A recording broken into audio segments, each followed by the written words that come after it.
Sustainability Policy Committee. Attendance? Mrs. Geiger. Here. Mrs. Edwards. Here. Mr. Ruiz. Mr. Sorensen. Here. Ms. Vetter. Here. Okay, I want to thank everyone for coming. We're going to move right into our reports. Carol and Steve for the Office of Sustainable Energy.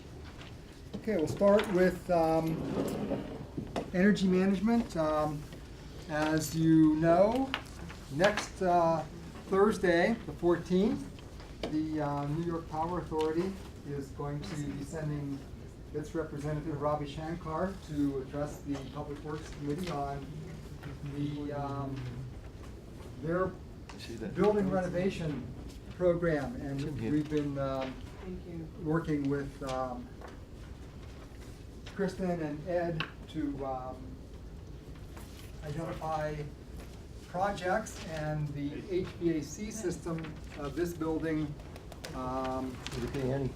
She needs one. is a priority project, and that's what NIPA is going to be. That's what NIPA is going to be looking at. What I just handed out was a list of questions that the team of us that met several weeks ago came up with. Oh, that's good. And those are the answers that Ravi provided. So that'll be some things for you to consider for Thursday the 14th. We're looking forward to a really positive meeting with that. Next up is we're still waiting to get any kind of information back on what LED lighting would do, and in terms of cost benefit for this building. And again, we're looking at no specific product, but a generic LED lighting can provide this level of energy savings. And it's something to work into the climate action plan for the next little bit. Third item is originally titled County Jail, but Carol and I have been looking at this as a possibility to discuss a public safety complex using sustainability as a driver, looking at what types of entities what kind of entities comprise our public safety, and looking also at through the lens of this being a LEED certified or equivalent structure.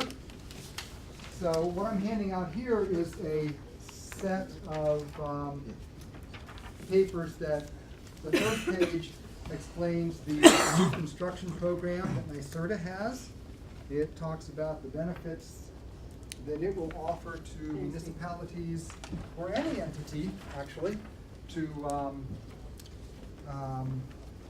consider planning a new facility that is beyond the energy efficiency codes of New York State. Sorry, just We need- before oh, this comes. okay. Do you need another There we one go. for Dan? No, I'm good.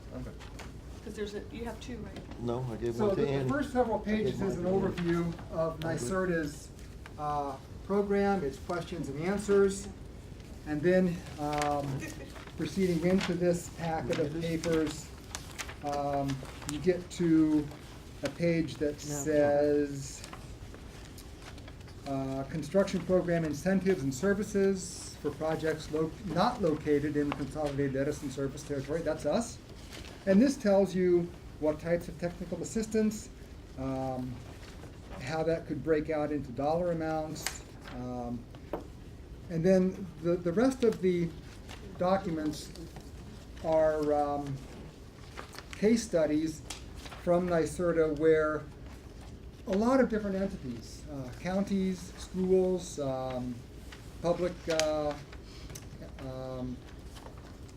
facilities, have chosen to participate in NYSERDA's green building program, and these are all promo sheets, which shows that this is doable.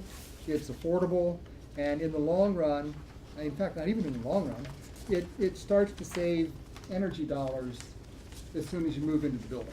So can I just clarify, Steve, you said the jail is or is not included in this eligibility?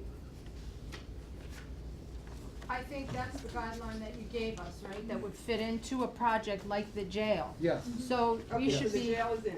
as the county, we should be focusing on, any construction, any renovations, right? To Any include, renovations? Right. and being that it comes down to dollars and cents, I think what you did was really helpful, because you're telling us the process to possibly access funding from NIPA as well as NYSERDA, correct? Yes, that is correct. Right. And then also looking at, again, in terms of sustainability, we've been discussing building a county jail, but wouldn't that rather be a public safety complex where we have not only the jail, but all of the ancillary entities, the sheriff's road patrol, probation, That sounds family familiar. court, and, you know, that way, what would it look like in terms of sustainability? How much would we cut down in terms of transportation costs, of shuttling inmates here and there, of probation officers having to, you know, go from this facility to that facility? So It's is something there- that, you know, Is there more funding if you make it a complex for public safety rather than a standalone jail? under the United States Green Building Council's LEED program, Leadership in Energy and Environmental Design, you get more, you can accrue more points, which would go toward LEED certification if you are developing a facility that will help reduce greenhouse gas emissions. It will help reduce transportation because it's combining services. Whether or not it leads to more funding for NYSERDA, or from NYSERDA, I couldn't say, but by developing to above the building code energy standards, the one sheet shows you increments of what NYSERDA will fund in terms of engineering costs and additional revenues. So for example, for a whole building design, if the county chooses to build a new facility that is, let's say, for example, 16 to 23% above the designated baseline, which is What the page are you on? current, that is the construction program incentives, Okay. the back of that page. In terms of a benefit, On the back of TA, technical assistance. no, on the back of, it's sort of a gray page. I think you need to go back. Am I going in the The wrong last direction? page on this, I think, right? Yes, yeah, the The last second page one? on, the last page on the stapled together, Okay. The safety. and hopefully you got one. That says technical assistance. You might not have done. Yes, yes, yes, No, yes, it's yes. on the back of that, right? Right, it's on the back of that. Okay, I'm Same, with you now. yeah, Sorry there about we go, that. sorry about that. Anyway, it shows that the incentive that NYSERDA would give is the equivalent of 13 cents per kilowatt hour of electricity that would be saved, plus $250 peak kilowatt saved in the summer. So the summertime is when our electric companies have their greatest demand for energy, so the, any program designed to shave off a facility's demand, which is measured in kilowatts, is going to be rewarded by NYSERDA.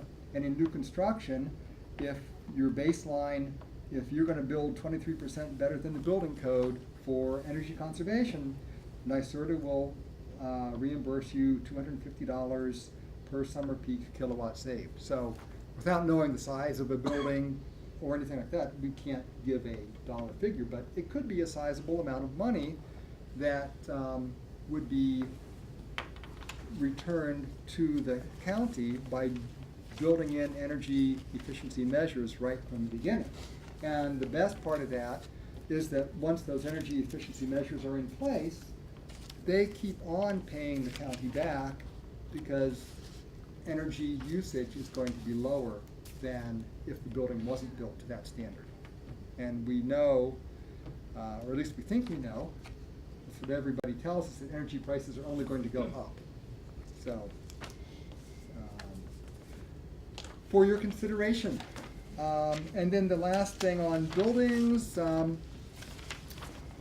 Cora had asked about some information on the green roof that's over at the community college. Yep, Cindy corrected me on that the green roof, I mean, that was something that was, it's sort of a semi-garden, right? So it was already in use as a green roof? No, it actually is a roof over the. Having that conversation with you. I'm sorry. All right, it let's is- roll it back to the beginning. Okay, Sorry, so, let's start so- from the beginning. What was So- that green stuff? It wasn't lost, it was mildew. So It Cora was had, just- Cora had asked what I knew about the green roof project at community college, and I said nothing. Said I would look into it. So I did call Stephen Mitchell, and I spoke with him. And what their project actually is they had a courtyard that was all concrete and stone, flagstone pavers, and it is actually the roof of their student cafeteria and that whole underground bunker kind of thing. And they were having to undergo and the expense of reinstalling the stone because a lot of that paver material had cracked and deteriorated, so they were going to replace it. And they came upon this project where they could take out the center portion of that and replace it with modular, so kind of pre-constructed thermoplastic bins that had the proper amount of and properly treated soil, and they placed all of that in there, and that's their green roof. It will be flowers, I do believe. It will add some measure of insulation for that whole project, and actually it's a whole lot lighter than the stone that it's replacing. Well, and But also they're- it's increasing the non-permeable surfaces, so that means that Yes. the weight of rain and snow is gonna be absorbed by the, whatever's growing there, but there's not a direct application to any of our. Not of our facilities, no. That's what I wanted to find out, so the Right, no, answer's not. no.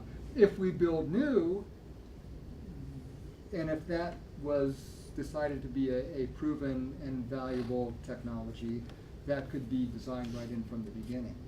Because when you start doing that, you're increasing your load on your roof, so you're gonna have a stronger roof.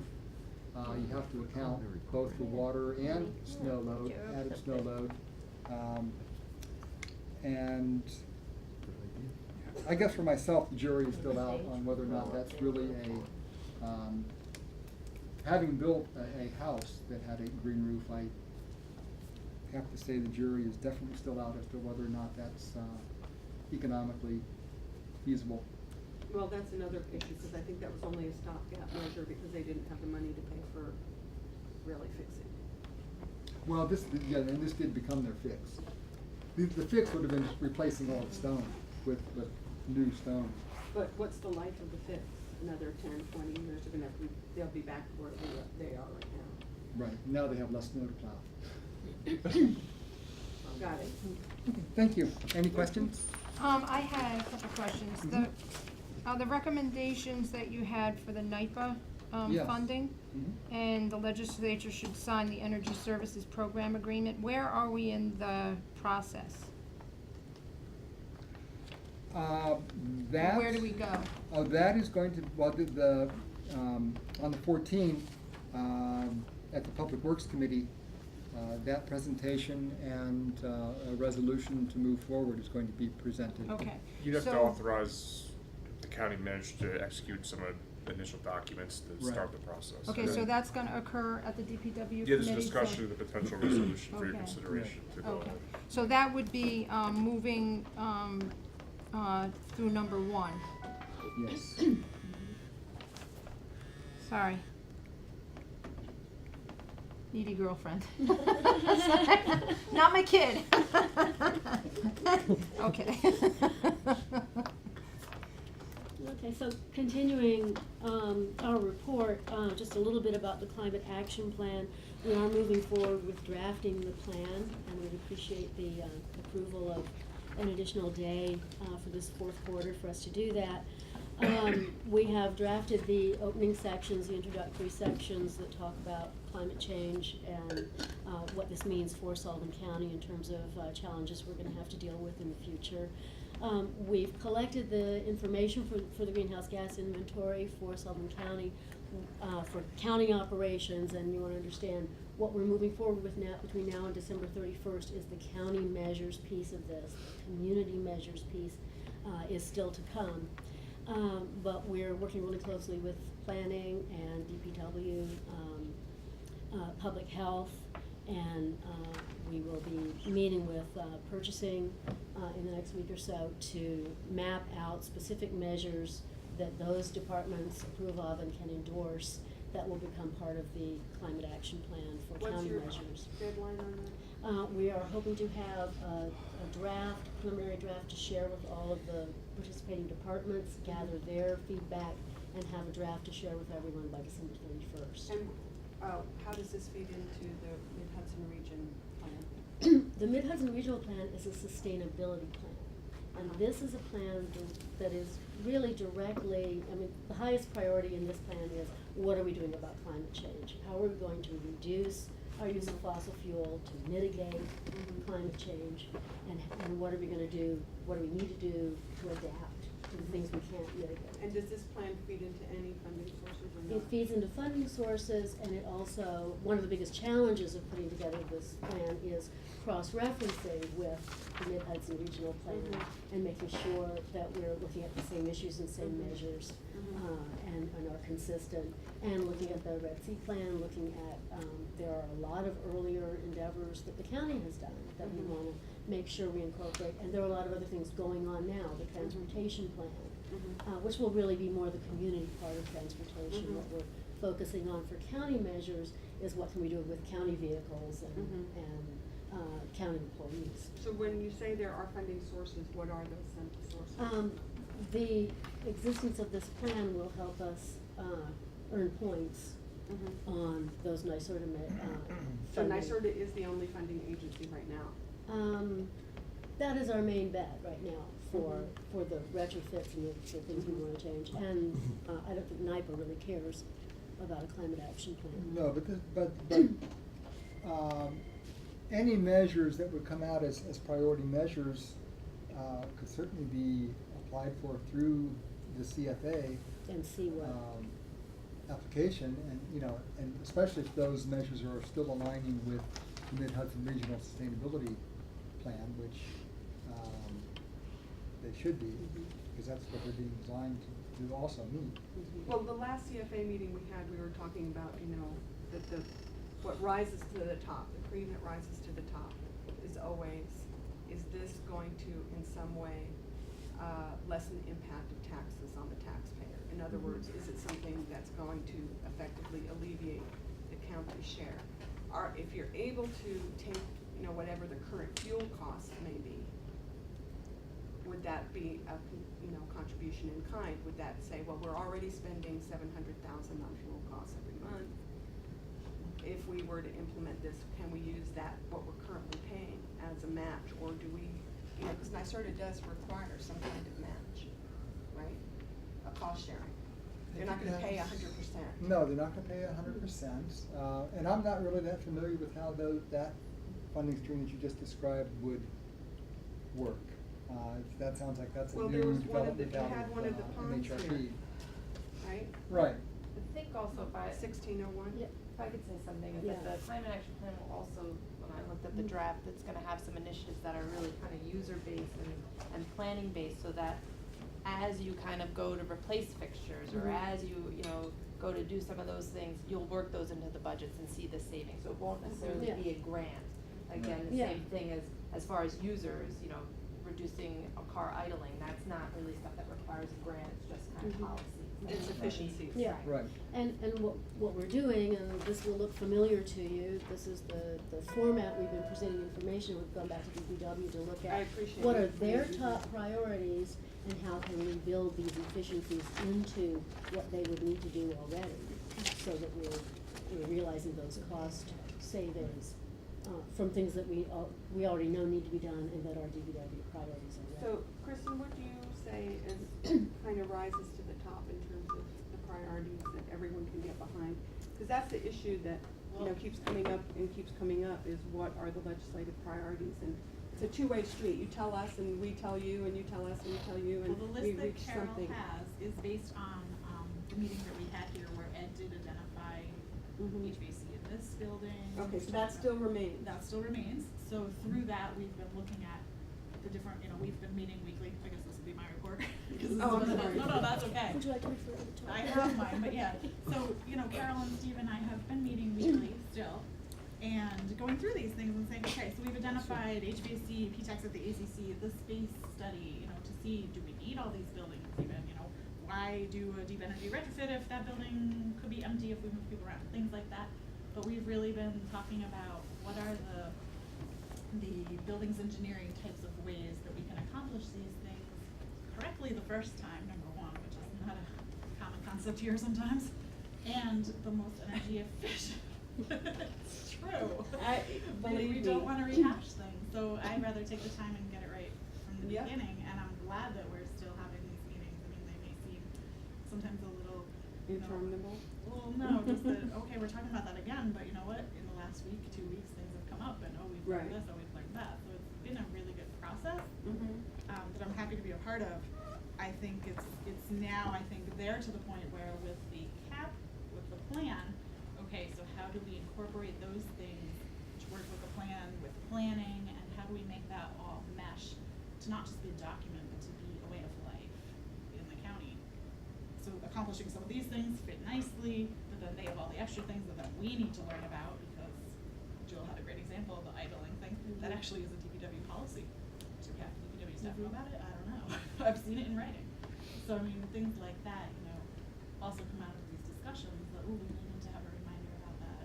Because alongside that, right, Cindy, we were talking at one stage early on that the whole complex, Liberty Complex, could be used as an energy district. You have solar, you have geothermal, you have. Right, but I think, you know, And the. that had been moved yeah. way down the list by Okay. Ed and I, Okay. and I believe these people jumped on board with that once we talked about, well, we don't wanna make it an energy district quite yet, if we're not Right. even sure if those buildings need to be Yeah, which is what you were standing. saying. Right, right, That's so why the it's been a really sequence is good so process to, Excellent. because Okay. Steve and Carol have access to stuff we don't necessarily have access, number one, they have the time, because that's what they're doing, and number two, they just know different things, that's their expertise.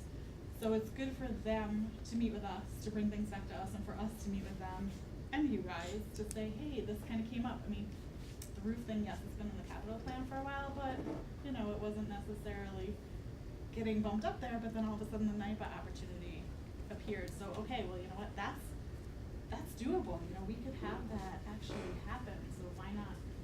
And have that's that really the way springboard it us should onto the work. right- Right. Mhm. Is that you've got your things lined up, and when And- the opportunities are there, you Right. don't have to start from So instead scratch. of just Well, I having think a that's- capital plan, now we have a couple projects Right, identified and that and was ways the to go discussion about. from last month's meeting and the Right. meeting before that, we were gonna prioritize a project and get it done. So the HVAC project was worked in collaboration with you, and now we're moving forward with that. And I'm not exactly sure what the time frame is on that, to identify Right, and then another we use- project to work simultaneously or not, but, It's been a good process though, and I know sometimes process here isn't always so exciting, but I think in this sense, especially now that they're working with planning their extra day, I've heard good things about how it's coming and the progress.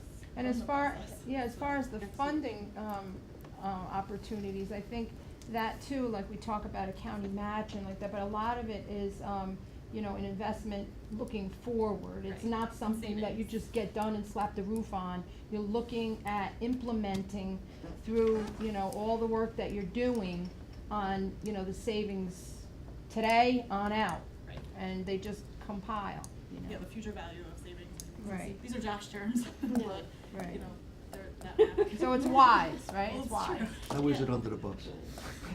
And I think that's what's gonna distinguish our plan, is that we really are building in very specific things that will have Council buy-in, accomplish. yeah, from all of our departments, rather than just policy changes and saying, you know, we ought to be planning to do this, we're gonna be building in. And I just wanna thank Carolyn, Steve, and Jill, and Kristen, because they pulled it together. I mean, we had discussions, we felt a little bit like we were spinning our wheels and put it together, and the communication, collaboration, I think, get that project done, and it'll be a success, and, Yeah. okay, I do wanna move forward, I'm It's just sorry, that Cora. our timeline, December 31st, misses our budget cycle.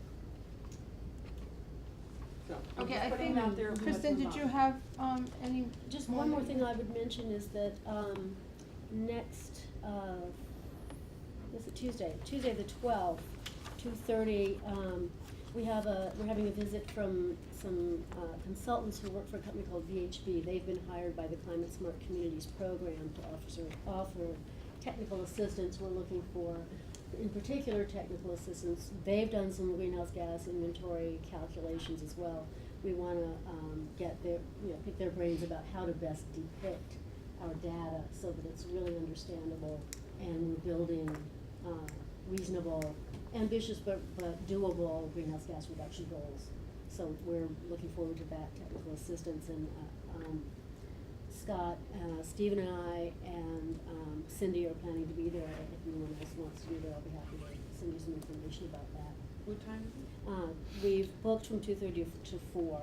I think we have a special, isn't it jail passing the API meeting on that day? Yes, 11 a.m. Okay, so it doesn't conflict. Thank you. What's that, Steve. 11 You're welcome. Well, and back to Cora's question about Special the public cycle. safety at 11 a.m. on November Basically, the 12th. projects that we've prioritized are in our capital plan, so Already. it does, yeah, it ties in, Excellent. so we're not too Worried about worried that. about any conflict. You guys have done a good job, thanks so much. So jail capacity and ATI program. Okay. Okay, thank you, Carol. I think we'll move ahead to the ag report, Jill? Okay, I'm sorry, I just handed it out. 'cause I- That's okay, that's fine. And then is it okay if I go right into the presentation, or Yeah, because you, it's not really a yeah, why don't you do presentation? that? You brought backup, everything's good. That's right.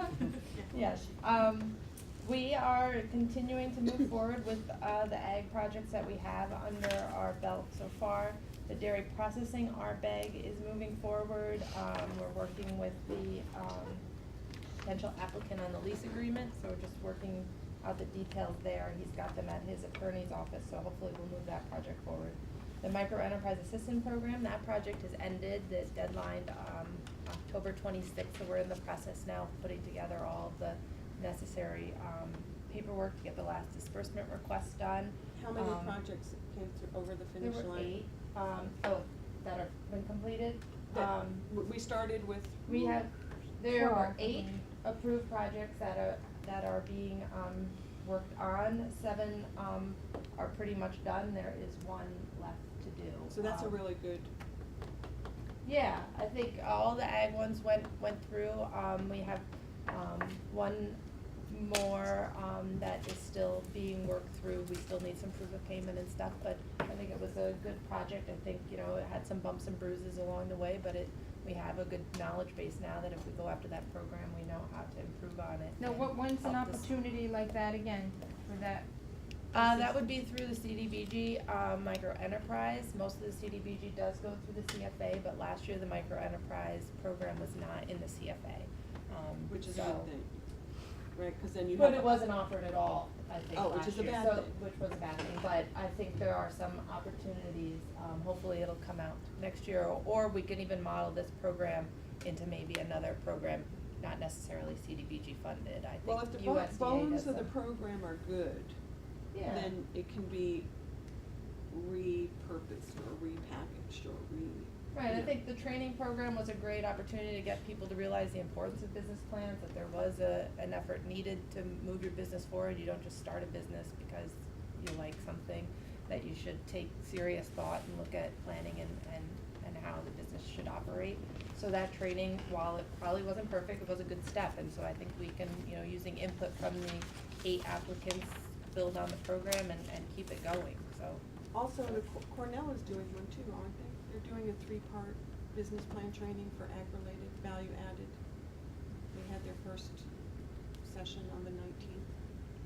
I do not know that. Do you know, Michelle? It doesn't sound familiar to me, but I have the folder from it. Well, you know, since I'm an advocate for small business, and I think the micro enterprise grant program Oh. was, the extent of it was unbelievable. I mean, the respondents first came out Right. to the town halls when you had the public meetings, and I believe it was in the 80s of people that were Right, interested. we received 82 applications, Right. which was amazing for, you know, what we were gonna fund was 10 projects, and those 10 projects, of course, they all wanted 35,000, but we didn't have enough to do it, so I mean, their demand is there to help the small businesses, so I think, you know, we can keep moving this program forward.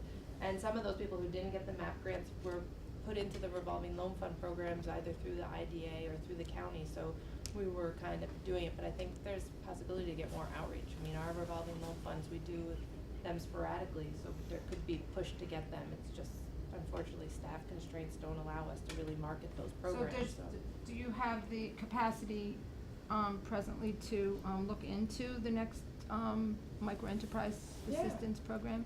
Right. And maybe for next month, you could come back and give us kind of a little overview of the opportunities that are available? Well, we wouldn't really know that until if it came out in the CFA, but that it is higher on our radar, you know, Art is aware, he's looking at programs, and so, you know, if the opportunity arises, we will definitely, you know, bring that back to you guys to get approval to Okay. apply. Mhm. Then other grant we have going right now is the Farmland Protection Planning Grant. That we did hire Nan Stolzenberg from, Community Planning and Associates, and she is coming down next Wednesday, November 13th, to meet with the Ag Advisory Board and the Farmland Protection Board to, kind of lay out the process and framework for updating that plan. So that she'll be down during the day, so if anybody has What any time other. is that, do you know? That's 1 o'clock is the advisory, board, so we figured Okay. we would just kind of make it a nice joint meeting, get everybody on the same page, Okay. get everybody communicating and lay out what the process is for this, so. Okay, great. We will have that at 1 o'clock on Wednesday, and then Nan will also be down here, she'll bring her whole team with her. So if there's any other farmers or organizations or businesses she should be reaching out to, we can schedule those meetings while she's here to take full advantage of her time. The red meat processing facility, they had the groundbreaking, and we are just kinda here to help them if IDA needs help, but to understand the importance of moving that project forward. And we also had our REAP board annual meeting last week, no, Wednesday, yesterday. It seems like a long time ago. It seems like last week, right? I thought it was recently. It was yesterday.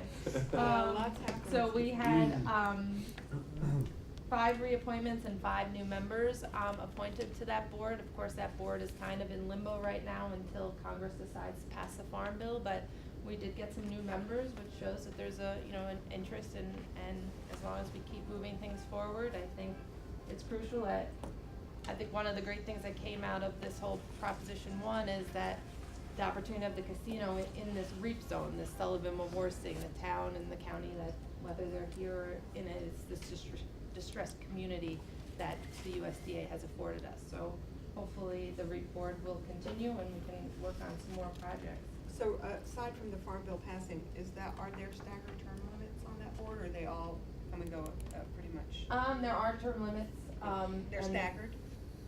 They are staggered. Okay. I think there's 3 staggers. There's 18 positions, and we filled, I think, all 18 on Wednesday, so that was great.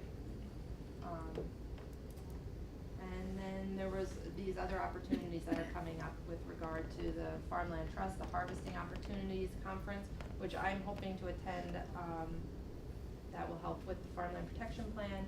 And then there's the SARE grants, which we really haven't heard if anybody's, applying for them. I did mention the partnership grant as a possibility for the IDA as far as their red meat processing, but that's done. I've never heard of this SARE grant. Can you Yeah, where would, explain Northeast SARE is Sustainable Agricultural Research and Education. That is what funded the Cheesemobile back in the day. So it's really for innovative ag initiatives and kind of So pilot projects. where would, if, how would we solicit farmers to apply? I emailed out to the Ag Advisory Okay. Group and to the farm list Mhm.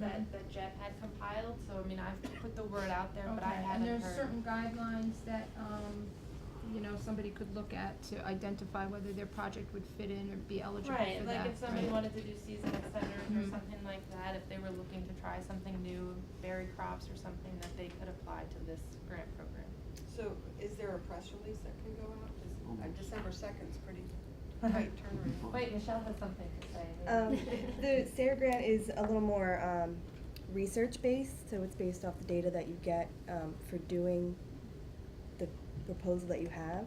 Mhm. So it's a nice way of gaining information for So it's more like agriculture. for starting up your business, not necessarily for equipment or? No, it's not for Mhm. equipment, it's like to collect data, basically, to see if See if something works. something something works. Market viable. research kind of thing? Yeah. Right, trying to Mhm. see like if Trial you and were error able on to, yeah, feed or turn over or something on. time. Can you Timing or also talk anything to like Cornell that. about that? Because when I was at that meeting with Greg Sandor, just to kind of understand where they were coming from, with their deliverables, I'm still not 100% clear if there's any kind of asset mapping that's been done.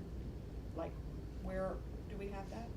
Do we have any? For the economic development plan, but assets pertaining specifically to agriculture. Would a SARE grant apply to that part of the, economic plan?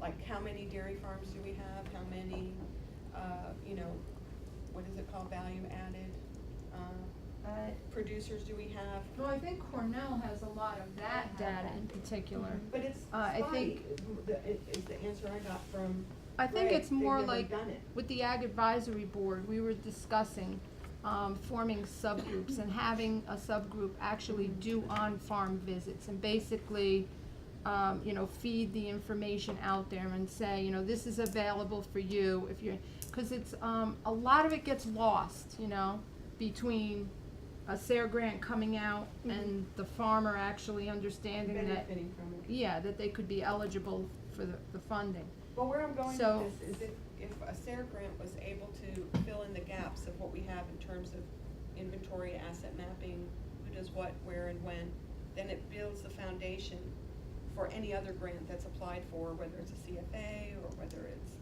you know, any basis there. At So least taking you've the done data this. and putting it in one place, is that what you're saying? This, I would say, is something the Farmland Protection Plan is gonna do, and that's what Nan is bringing on, both a marketing expert and an economic development expert, and kind of is gonna take it one step further than just a plan, and kind of do some of that, you know, looking at tax issues related to agriculture, and really honing into actual tangible projects, rather than just a strategy that says, look at, you know, the possibilities of tax reform.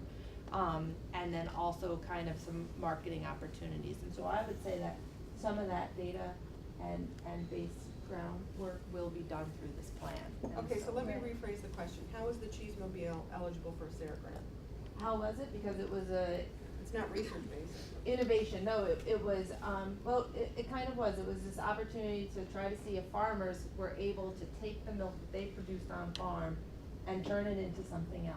And Tangius was the result of And that. and it was supposed to kind of be this mobile unit that went from farm to see, was it a successful opportunity? If it's profitable across One the thing line. we learned was that it wasn't as mobile as we had thought, and so, That was the glitch, literally the research, right. glitch. Especially in the You end. couldn't move the number. Right. Right. Get that thing So, out of there. so Little that's heavy, what was we it? learned from Little that heavy. research Whoa. project, was that it wasn't as Heavy mobile cream. as the Exactly. Cheesemobile should. But there were successes But it from was a the great Cheesemobile, success, and I yes. think, you know, it's, So, they have, all in all, yes, it was So a it's stuff successful like- project. Yeah, that. and SARE grants are actually familiar, well, farmers are familiar with what SARE grants are. It's whether or not they have the time or energy to put it in, because it is very structured and, you know, so, and they're taking on more to and they're kind taking of on more try something new. responsibility and need results, so, I think it's a great program, and I think more people should use it, but, But could it supplement food hub, Mhm. work? If that, the Narrowsburg is like waiting for some kind of financing for their. Well, the Ag Advisory Board is focusing on a lot of these efforts. So the next meeting is when, it is November Wednesday, November 13th at 13th. 1. So a lot of the discussion has already taken place over there, so. It's just that the turnaround time for getting these grants in is not very, you know, as we all know, the lead time for grants gets shorter and shorter, which means that you have to have the project You ready. have to have ideas, yes, I agree with that. And to be but- honest with you, she made a point, farmers have a schedule, you know, the Correct. lifestyle is not conducive to sitting down and figuring out the A, B's and C's of a SARE grant per se. That's why in the Ag Advisory Board, we're trying to focus on a subgroup that will go and say, I hear you know, are interested in starting a farm stand. Well, we have this funding opportunity that may match. Let us sit down and go through it with you and see if it's something that will work. It's basically, you know, the link that I think is broken. Because when you tell a farmer, hey, we have a SARE grant for data collection, they're like, wow, I don't have time to sit down and figure out where my data collection is gonna go. But if you have a link saying, Or this aid or fits help. in with your project that you wanna propose, and we're gonna help you get the plan, and that's, So you're saying that the Ag Advisory Board is that link? we're hoping it's the link. Right, and that the plan, We're working the plan will kind of come up with what the need is and what the farm, you know, how would we set that calendar. So for my own if I can put my 2 cents worth in, I don't know who would do this, but the fact that we have a spotty inventory, and if the SARE grant could help facilitate the funding for that inventory to be complete, an ag inventory at the county, it would hit one of the indicators for the economic development plan.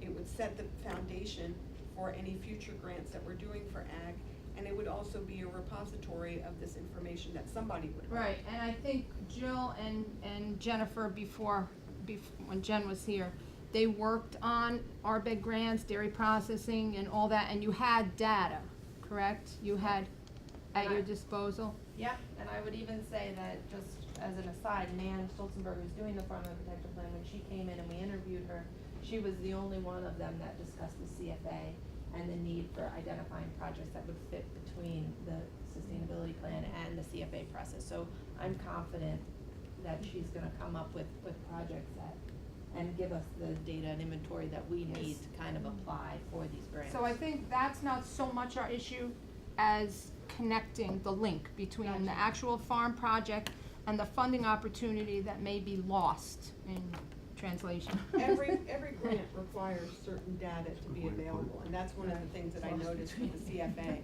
we didn't have it.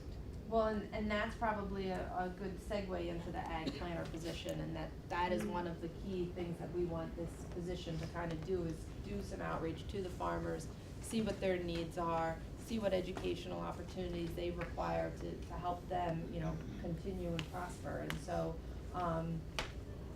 I've been working with Greg. Greg advertised a position at Cornell. The deadline was October 31st. They received 12 applications. So we've been looking at them.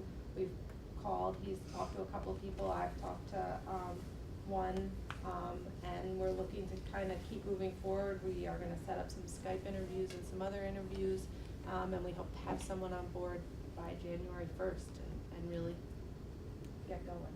Also, Jill, do you mind just talking about when you were in the CFA meeting, the time that it takes to train people? Because that really kind of, you know, made me think about what we've been talking about, you know, in terms of deadlines. Right, I guess I was voicing my frustration of, you know, that planning is severely understaffed, and to now, while I am immensely grateful that planning is getting this chaired position as well as an additional planner, the opportunity of a commissioner also coming on board, that is 3 new positions that would potentially be starting, and then would take me away from my position, because I now have to kind of train these people and get them up to speed, and I'm just worried that we are gonna constantly keep taking steps backwards, and I think we're in a position now to kind of keep running and moving forward. And so, you know, to get someone in these positions that has some familiarity with the area and is able to just balls to the wall, get ready and go, I think is key for us. Is that inappropriate? I apologize. Well, you know my school of thought, that's not inappropriate for me. Gene taught me that. Yeah. Message received. Was that one of those afternoons at the Nugget? That's right.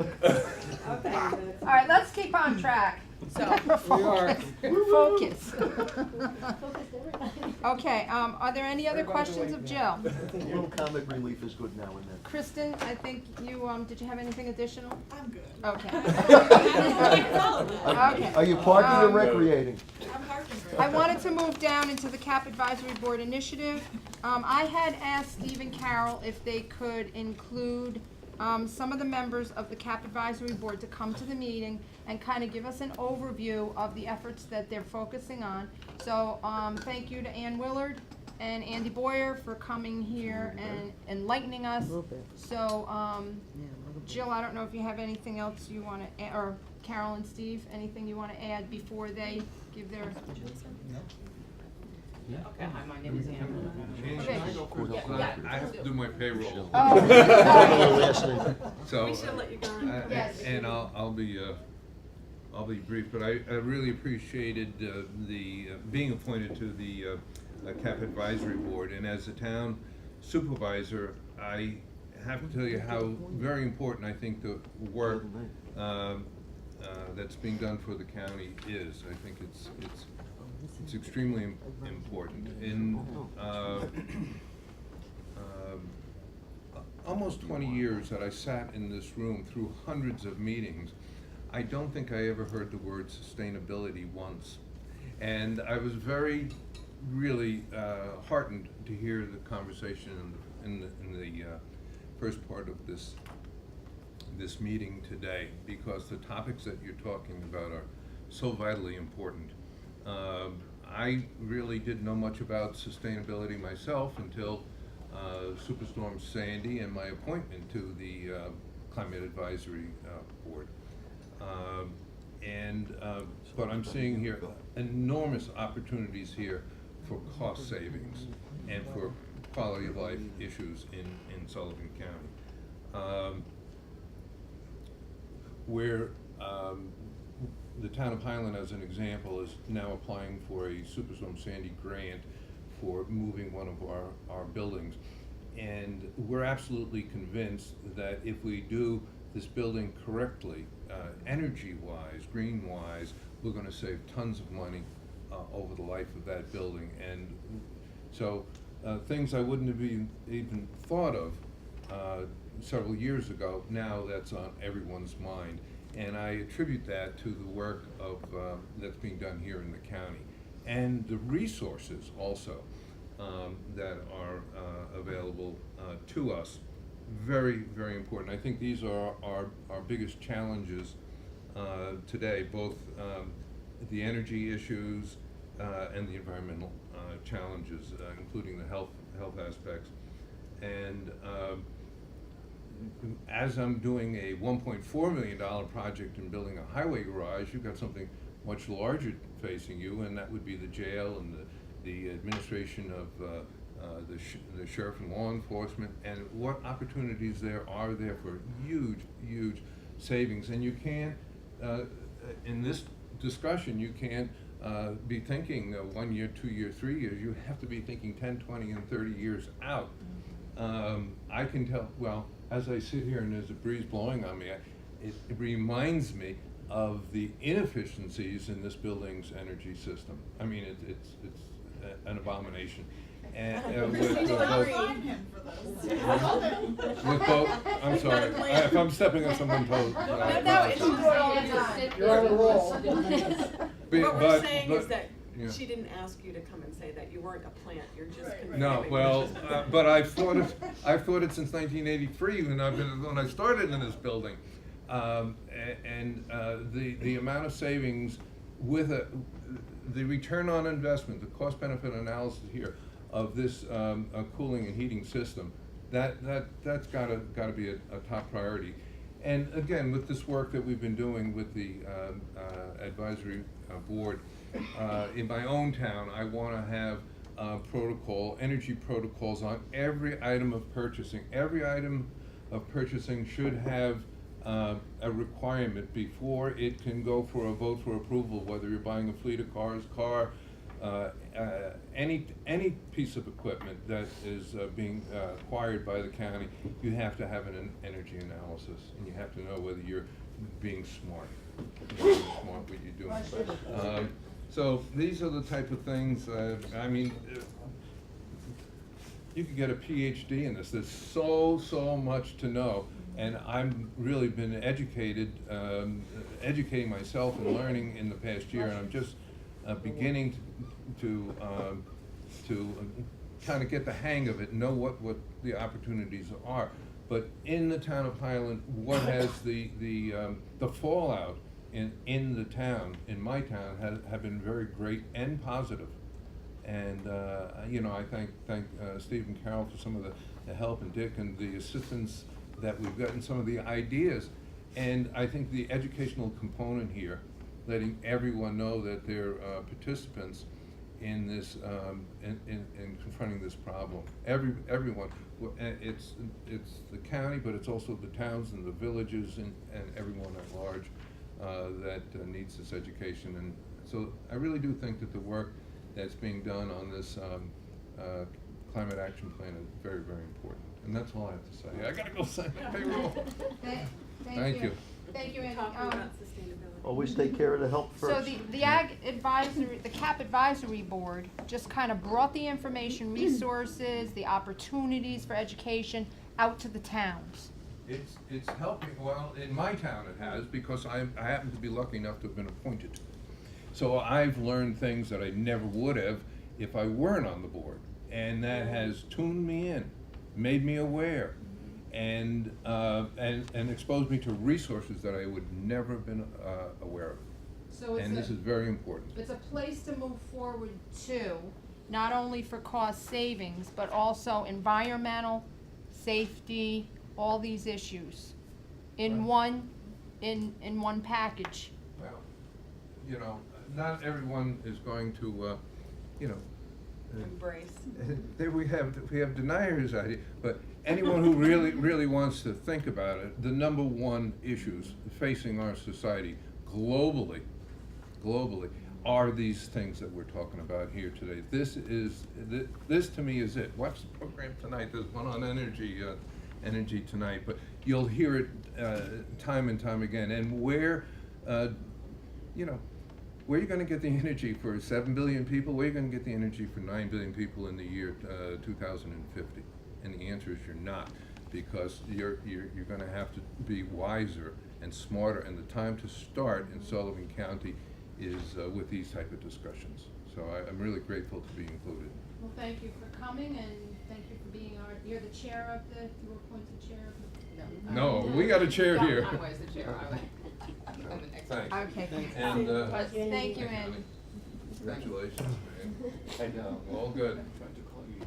Yeah, I had a conflicting meeting. I couldn't meet with the governor. I'd be at the governor because I was doing Zane Grey in Milford. I had committed. God bless you. You should have been there. Thank you for all your work. Take care. Thanks, everybody.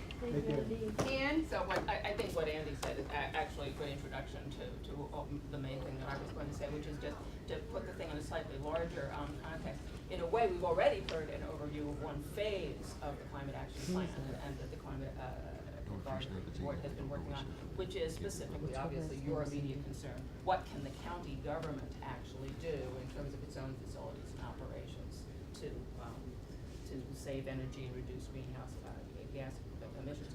But for the county as a whole, the county government is really only part of what the entities whose behavior needs to be changed. And there's the county government, then there's the town governments that Andy has already talked about how it's beginning to seep down to them. And then there's just individuals and businesses. And everybody's going to have to be engaged at some point. Now, it would be great if we could have gotten everybody engaged all at once and everybody working. It just doesn't work that way, and I've read the stuff that Carol has prepared about how long ago the county first started making resolutions about changing policies and stuff.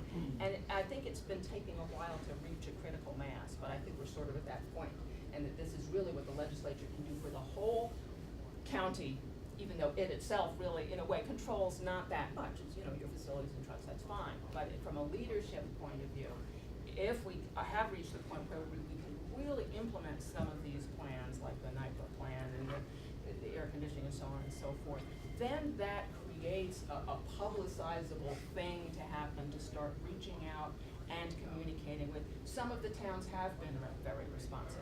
Some of them have not been so responsive and are resistant, saying, why should we do this, what's in it for us, yada yada.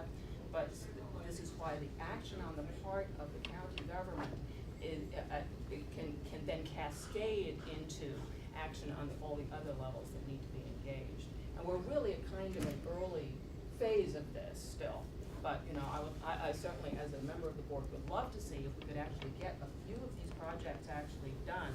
Then that provides a basis to go out again to more of the towns and communicate with them better about what their opportunities are in cost savings, and especially to the public. Because at the end of the day, it's really, if you can get the households and businesses engaged, I mean, that's really the name of the game. At the end of the day, everybody changing their behaviors. That's ultimately what the goal is here, with you guys hopefully being able to provide a leadership role, for which I thank you, what everybody has already done. But I think you make a really good point, because we could even go further and possibly projects that the county is involved in, providing any county funding for, any new construction, anything like that. If we set a policy that, you know, the CAP plan would be a part of operations, then it would increase even more. Well, Cindy, when that solar array at the Travis building, I'm sorry, I keep going back to that is a tangible project. At the time, there were only projections as to what would be saved with electricity. Now, it's been there for a year, and has anybody done the calculations on what the true savings were, rather than projections? I can get that for you.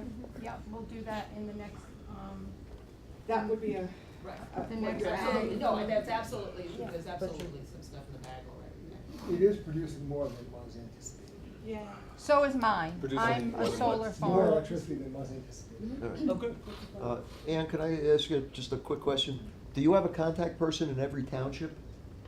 Not as far as I know, I don't think we do yet. I mean, the closest thing we have is the Board of Supervisors, to whom a presentation has been given. But there's some towns in which we are definitely better connected than. Well, if you don't have one in the town of Fallsburg, please let me know. Absolutely, yeah.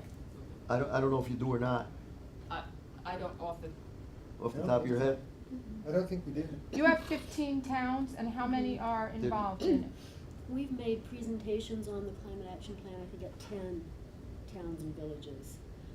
It gets really labor intensive for us. I understand. Because then we start collecting the data and we have to process it, so it's, you know, Well, I'd be we more need than to be happy with to, a- I'd be more than happy to go to a Yeah. Fallsburg Town Board Okay. meeting and yell and scream. That would be I great. love to do that anyway. That would be great, they'll be next on our list then. And what's involved on their part is to collect the data. Collect data So- for their Right. municipal operations. Right.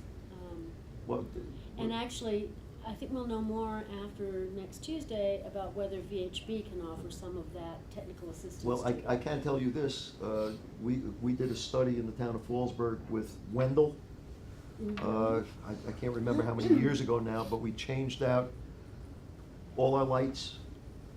And I know we're saving money, I don't have the figures or anything, but, at all the town facilities, we've changed out all our lighting fixtures. And it's been a tremendous savings, I know that. Again, I don't have the figures, but I'm sure they have them. and the only other thing I wanted to say was in response to what Cora was asking Carol about this funding sources, the kind of, for the plan. And in a way, I think there's sort of a chicken and egg problem as to which comes first. You find the funding sources and then put something in the plan, or do you have a plan and that look? So I think one of the things That's exactly not- we're trying to do is to build or one of the opportunities. This isn't I think so the much as problem yeah. with having the funding source and then finding the project to match the funding source is that you will constantly have the tail wagging the dog. Well, yes, And then yeah. you can't stop it once it starts. Right. So if you have, like, we've got all the bones of a lot of good things, and then when a particular funding is Exactly. announced, you say, to what degree does what we want to do match Right. the eligibility criteria? People don't know how many grants we've said no to. Right, exactly. So there's exactly the opportunism factor, that actually having the plan helps you take advantage of opportunities when they arise. And I also think once you've got a plan, you see the list of things you want to accomplish, then there might be things of, well, where would be the best place to look for a grant for this? So it works both ways. When funding opportunities arise, you can match it with the plan, or you can even just, once we finally have the more concrete plan finished, say, oh, gee, there must be funding for this kind of thing. You know, there's some place we might not have looked before because we hadn't concretized it. I think that's a critical point, because there's so many, if you see what's Just for the happening, record. it's very clear. I'm not It's trying to becoming more stalk you. competitive, more regulated, What? less amount of time, which means that all of the opportunism of, oh, look, here's some money, what can we do with it? Right. Those days, long gone. We don't live in that world anymore. Okay, Ann, did you have anything else you wanted to add? That's it. Thank you very much for coming. Thank you for giving me an excuse to go yell at the town board. Okay, Sam, that was a great report. we'll just finish up with energy management, LED savings versus current cost. We have no new data. Okay. That's fine. That's a great report. We're I really waiting- like that we're one. waiting Thank for you. That's their fine, because I study, think this yeah. was a good meeting. There's no resolutions, public comment. Ken? Yes. For your information, in some ways, Sullivan County Community College has been inefficient for years, because starting at the library and coming around to the administration, all that lower floor is subterranean. So they've always been sort of protected from the weather. They had a 55-degree wall and so forth. So it's always been a good thing out there. Now they got almost 100% geo. The thing you're talking about, trying to get small business and farmers involved with anything you come up with. And we'll talk from experience. When I was after I retired as a USDA inspector, I worked on the private side of Newburgh Egg. And you know, the government says, come, supply us with eggs, get a contract, so on and so forth. And you say you bid on the contract, you win on the contract, and then the government says about some 6 months down here, oh, by the way, we'd like you to produce this plan. Or we'd like you to do an EAP, which is an Equal Opportunity Plan. Most businesses don't have the expertise within the family to do this stuff. So it becomes, they say, forget it. So when you start coming up with ideas, and this is a problem with bureaucracy, because most of the people involved with bureaucracy, college educated, their world is nice and easy, and they know how to go about it. But you got businesses out there and farms out there who don't have that easy life, so to speak, and people make rules, oh, they can do it. No, they got other things to do. The trick is, how can you make it work, satisfy what's got to be done, and have the people get engaged? And that's the biggest issue, trying to get the people engaged, because there's too many hoops to jump. Okay? So that becomes something you got to really look at. And Andy said something, and he said, I've learned a lot. Because of the expertise of these two people here, and people who surround him, and this board that you've formed, and he's participating, he has learned a lot. But how do you get one from each township who is on the board, be it the supervisor or board member, who cares about sustainability, being a part of that, so they can take the information back? Because doing a presentation once is not information. That's just a gloss. Well, I believe you visit, right? The gone. visit, You've gone. when you have a presentation, to me, it's a gloss. It's a one shot. It's a one shot. When you come to the meeting and you have this back and forth discussions about new things that are coming up, people learn more, and they can go back and they can and do it more. So if there's a way to create the board bigger, to have a really interested person from each town involved, then you'll see things more happen on a town level. I think that's a great Yeah, suggestion. the county supervisors meeting, Danster. Okay, no other public comment? Motion to adjourn? Second? Thank you all. Good meeting, thanks for inviting me. All right. You can say whatever you want now.